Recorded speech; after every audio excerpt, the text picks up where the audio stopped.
Hello guys, welcome to my YouTube channel. ഞാൻ എൻ്റെ YouTube ചാനലിലേക്ക് എല്ലാവരെയും ഹാർദവമായി സ്വാഗതം. അതോടുകൂടി നമ്മൾ പറഞ്ഞുകൊണ്ടിരിക്കുന്ന കാര്യം, എന്തിനാ ഞാൻ ഇങ്ങനെ ഓരോ വീഡിയോസ് ചെറുതായി ചെയ്യുന്നത് എന്ന് വെച്ചാൽ, നിങ്ങൾക്കത് കേൾക്കാനും കേട്ടതിന് ശേഷം അത് ശരിയാണെങ്കിൽ അടുത്ത വീഡിയോ കാണാനും അത് കേൾക്കാനും, എന്നിട്ട് നമ്മൾ ഒരു വിഷയത്തിലേക്ക് പ്രവേശിക്കും. അതിൻ്റെ തുടക്കമാണ് ഇപ്പോൾ ഞാൻ പറയാൻ പോകുന്നത്. അപ്പോൾ നമ്മളിത് ഈ ഭാഗം പാർട്ട് 4-ാമത്തെ വീഡിയോ ആണ്. അപ്പൊ ഈ 4-ാമത്തെ വീഡിയോ കൂടുതൽ ശ്രദ്ധിക്കുക. 1-ല് ആമുഖം പറഞ്ഞു, അതിനോടനുബന്ധമായി 2-ല് പറഞ്ഞു, അതിനോടനുബന്ധമായി 2-ല് പറഞ്ഞു. 4-ാമത്തെ ഈ വീഡിയോ ഒരു ഡോക്ടർ ശശികുമാർ എന്ന് പറയുന്ന അദ്ദേഹത്തിന്റെ ഫോട്ടോ ഞാൻ എൻ്റെ തംബ്നെയിലിൽ കൊടുക്കുന്നുണ്ട്. അദ്ദേഹത്തെ അറിയാത്തവരാറില്ല. അദ്ദേഹത്തിന്റെ സ്പീച്ചും നിങ്ങൾക്ക് ഞാൻ കേൾപ്പിക്കും. അദ്ദേഹം പറയുന്നത് ഞാൻ കേൾപ്പിക്കും.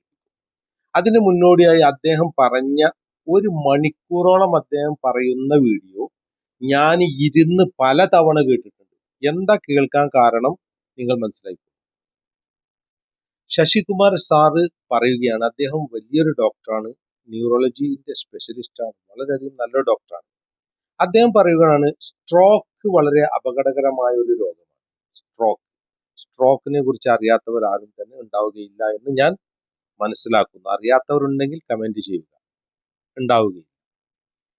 ഈ ലോകത്ത് ഡോക്ടർ സാറ് പറയുകയാണ്, ശശികുമാർ സാറ് പറയുകയാണ്, ഈ ലോകത്ത് മനുഷ്യർ കൂടുതലായി മരിക്കാനുള്ള കാരണം സ്ട്രോക്ക് മൂലമാണ്. എന്താണ്? ഈ ലോകത്ത് മനുഷ്യരിൽ കൂടുതലായി മരിക്കാനുള്ള പ്രധാനപ്പെട്ട കാരണം സ്ട്രോക്ക് മൂലമാണ്. സ്ട്രോക്ക് എന്താണ്? സ്ട്രോക്ക് മനസ്സിലാക്കുക. സ്ട്രോക്ക് വന്നു കഴിഞ്ഞാൽ ഹാർട്ട് അറ്റാക്ക് ആണ് ആദ്യം ഉണ്ടാവുക. ഹാർട്ട് അറ്റാക്ക് ഉണ്ടാവും. നമ്മൾ പലരും ഇതിനെക്കുറിച്ച് ബോധവാന്മാരാണ്. ഹാർട്ട് അറ്റാക്ക് ഉണ്ടാവും. എന്താണ് പറയാ? സ്ട്രോക്ക് വന്നിട്ടുണ്ട്, ഇന്നലെ അയാൾക്ക് സ്ട്രോക്ക് വന്നു, ഡോക്ടർക്ക് കൊണ്ടിരിക്കുന്നത് സീരിയസ് ആണെന്നാ പറഞ്ഞത്, ബൈപ്പാസ് ചെയ്യണമെന്നാ പറഞ്ഞത്. എന്നാൽ അതിനെ കുറിച്ചിട്ട് വളരെ ബോധവാന്മാരാണ് ആളുകൾ. എന്തിനെ കുറിച്ചിട്ട്? സ്ട്രോക്ക് വന്നു എന്നറിയുന്നതും ഹാർട്ട് അറ്റാക്ക് ഉണ്ടാകുമെന്ന് അറിയുന്നതിനെ കുറിച്ചാണ് ബോധവാന്മാർ. എന്നാൽ ഇതിലൊരാൾ ഞാനാവാം, നിങ്ങളാവാം എന്ന് നമ്മൾ മറന്നുപോകും. അവിടെയാണ് പ്രശ്നം. ശ്രദ്ധിച്ചു കേൾക്കുക. ഡോക്ടർ സാറ് പറയുകയാണ് 10 പേർക്ക് സ്ട്രോക്ക് വന്നാൽ, അദ്ദേഹം ഒരു ഉദാഹരണം പറയാണ്. അദ്ദേഹം ഒരു ഉദാഹരണം പറഞ്ഞാണ്ട് നമുക്ക് ബുദ്ധിയുള്ള ആളുകൾക്ക് മനസ്സിലാക്കി തരാൻ വേണ്ടിയിട്ടാണ് അദ്ദേഹം ഈ ഉദാഹരണം പറയുന്നത്. 10 പേർക്ക് സ്ട്രോക്ക് വന്നാൽ അതിൽ 3 പേർ മരിക്കും. 10 പേർക്കാണ് അദ്ദേഹം പറഞ്ഞ, ഒരു 10 പേർക്കാണ് സ്ട്രോക്ക് വരുന്നത് എങ്കിൽ അതിൽ 3 പേർ ഉടനടി മരിക്കും. എങ്ങനെ മരിക്കും? ഹാർട്ട് അറ്റാക്ക് കൊണ്ട് മരിക്കും. Heart attack. ബാക്കിയുള്ള 7 പേർ, 10-ല് ബാക്കിയുള്ള 7 പേർ, അതിൽ 4 പേർ കിടപ്പ് രോഗിയായി മാറും. 3 പേര് മരിക്കും. അതിൽ വരുന്ന 7 പേർ അതിൽ തന്നെ 7 പേരിൽ 4 പേർ കിടപ്പ് രോഗിയാകും. പരസഹായമില്ലാതെ ഒന്നും തന്നെ അവരെ കൊണ്ട് ചെയ്യാൻ സാധിക്കുകയില്ല എന്നാണ് പറയുന്നത്. ഇതിന് തുടർച്ചയായിട്ട് ബാക്കി കാര്യങ്ങളുണ്ട്. അത് നിങ്ങൾ എൻ്റെ വീഡിയോ സബ്സ്ക്രൈബ് ചെയ്യുക. കാണാത്തവരാണെങ്കിൽ സബ്സ്ക്രൈബ് ചെയ്യുക. ഇതിന് ബെല്ലൈക്കൺ അമർത്തുക. ബാക്കി കാര്യങ്ങൾ കേൾക്കാനും മനസ്സിലാക്കാനും വേണ്ടി ശ്രമിക്കുക. ഞാൻ ഡോക്ടർ സാറെ സ്പീച്ച് നിങ്ങൾക്ക് കേൾപ്പിക്കും പല ഘട്ടങ്ങളായിട്ട്. അപ്പോൾ എന്താണ് പറഞ്ഞത്? 10 പേർക്കാണ് ഒരു സ്ട്രോക്ക് വരുന്നത് എങ്കിൽ അതിൽ 3 പേർ ഉടനടി മരിക്കും. അതിൽ ബാക്കി വരുന്ന 7 പേർ, അതിൽ 4 പേർ കിടപ്പ് രോഗിയാവും. ഏതുപോലെ ഇന്ന് നമ്മുടെ വീട്ടിലോ അയലോക്കത്തോ ഇല്ലെങ്കിൽ നമ്മുടെ കുടുംബത്തിലോ നമ്മുടെ സുഹൃത്തിന്റെ കുടുംബത്തിലോ നമുക്ക് കാണാം, ഒരു സൈഡ് കുഴഞ്ഞുകൊണ്ട്, ഒരു ഭാഗം കുഴഞ്ഞുകൊണ്ട് ഒന്നിനും ചെയ്യാൻ പറ്റാത്ത ചലനമറ്റ രൂപത്തിൽ കിടക്കുന്ന നിരവധി രോഗികളുണ്ട്. ആ രോഗികളെ ശുശ്രൂഷിക്കുന്ന വീട്ടുകാർ പ്രയാസപ്പെടുന്നു. കാരണം അവർ മരിക്കൂല, ജീവിക്കൂല. കൊല്ലാൻ പറ്റൂല.